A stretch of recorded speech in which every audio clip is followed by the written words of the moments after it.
So this is the towel rack installed in my bathroom. I wanted to get one like this for a very long time, and it looks so classic and sleek in my bathroom right now, and there's lots of space where I can hang stuff. Now, as you can see here, this part hangs on. I can basically put a towel here. It is advertised you could put like clean towels on top of here like a stack, or I see you could basically hang a towel in between these spaces here.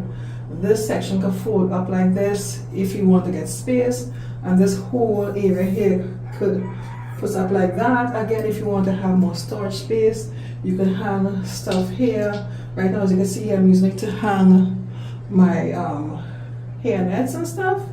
You can hang anything there too as well. And these hooks are adjustable, as you can see here. I'm adjusting this one here, and this is so nice. Looks pretty in my bathroom. And yeah, I thought it was made of metal, but it's made of some other type of material. I don't know what it is, maybe metal with plastic or something, but yeah, really nice.